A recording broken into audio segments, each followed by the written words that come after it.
we must hate evil. Someone read for us the book of Matthew 5, verses 43 to 48. Now, there's that aspect of our enemies. It is very hard to love your enemy. It is very hard to love your enemy. And in as much as we might have uh, fellow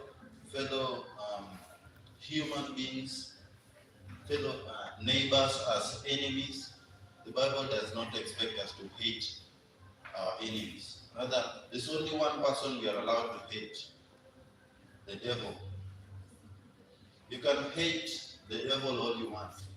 Hate his deeds, hate all the stuff he does so that to make you sin and all that. But you cannot hate. You cannot hate a neighbor. You cannot hate a colleague. You cannot hate. That is what the Bible says. And like I said, it might be very hard because your enemy is one to harm you in a way that you might not expect. And it's very funny because we live in communities and we always have to associate with people. And just like I said, there's evil and good. There's good people and there's bad people. Bad people will influence you to commit sin. Good people will give you the drive towards godliness. Yeah, the Bible also says that godliness with contentment is great gain. Now, talking about godliness and contentment, uh, something that makes people sin a lot is lack of contentment. You always want something. You want something more. You want more than you have. You look at your neighbor, he's got something you don't have. You want to steal it.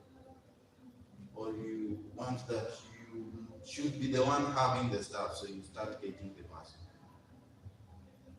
It's jealousy and stuff. Well, God himself is a jealous God. We are also human beings. We are made in the image of God, right? So we can define that because of that aspect, we are also prone to being jealous. When you are jealous at someone, you want to hurt them in a way, especially when you are kids. Someone has something you want, a toy or something. Even right now, when you guys are all grown up, someone has a new shoe, especially here in Kayole. You cannot walk dressed well or have your phone just around. If you do that, someone is going to come out of nowhere and take it from you, even threaten to kill you if you don't give him that phone. So in as much as, and you find that after someone has done for you, done to you something very bad, you kind of lose the spirit to love. You be like, if I ever find a thief elsewhere, I will help beat him up.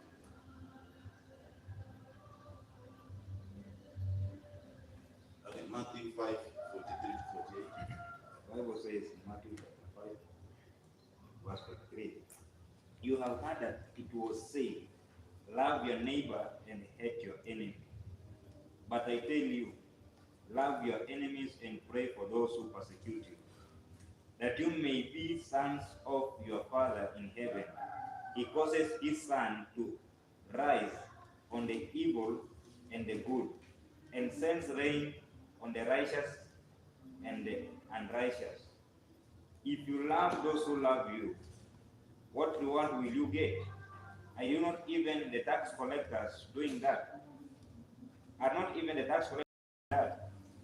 And if you greet only your brothers, what are you doing more than others? Do not even pagans do that? Be perfect, therefore, as your Father in heaven is perfect. No, no, you are supposed to love. That is my main point. And it might be very difficult loving everyone, your enemies and all that. Say hi to your neighbor. You don't know that's one single greeting might change his heart. Be like, man, this guy is nowadays very good. Every day you wake up, you find you just say hi, you say hello again and again. You find that you just become friends out of nowhere. A simple act of kindness. A simple act of kindness. There are people out here who have been through a lot of trauma. They just want to be shown love. So you just be kind, just be. It might be difficult because we are human and all that, but we have the Spirit of God. God is omnipotent, omniscient, is all over the place, is everywhere. So you just call upon Him to help you in situations that you might feel are beyond your control. Be like, I hate this guy so much. Lord, give me the grace to love and not hate. Now, forgiving and forgetting might be very difficult when someone hates you and stuff. You might forgive, but people say, I'm not God, I won't forgive you and stuff. But you're supposed to forgive and forget. Just like God forgives. Once He erases it as far as East is from the West, means it's blotted out. You become a new person. Now, what are the kind of evil stuff people do? You all know what is evil. What is evil? Let me say, whatever evil is whatever your spirit tells you not to do. We have that spiritual conviction. When you do something evil, you feel like this is wrong. This is wrong. I don't want to mention specifics on what is evil. Whatever your spirit tells you and whatever is,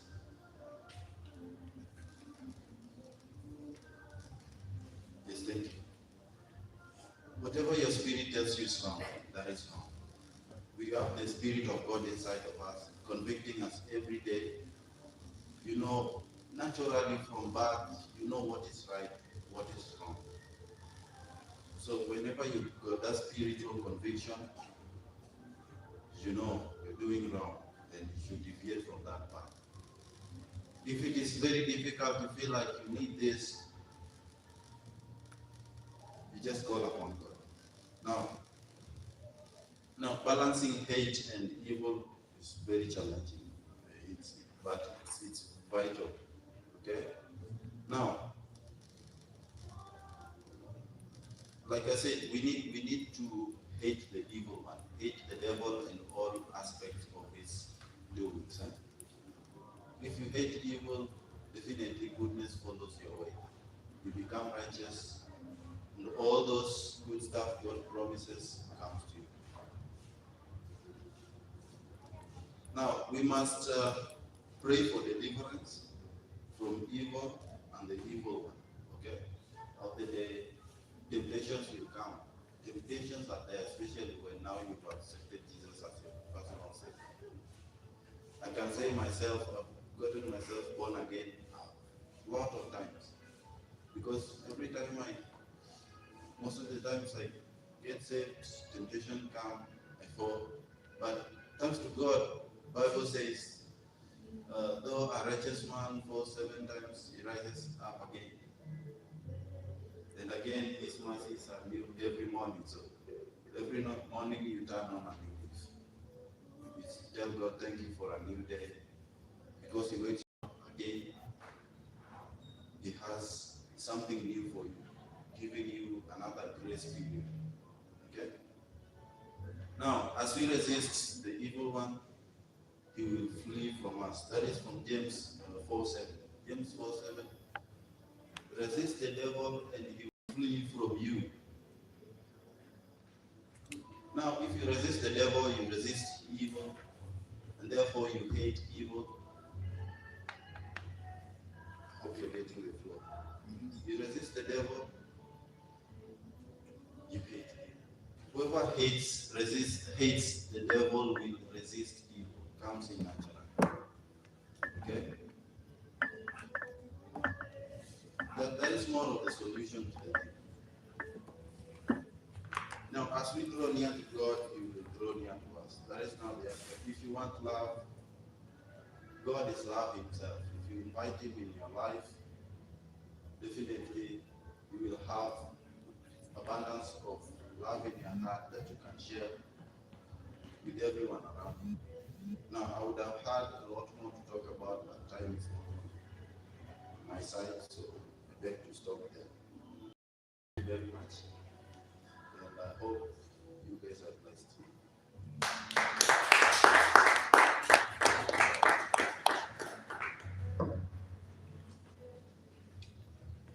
Okay, we can appreciate more.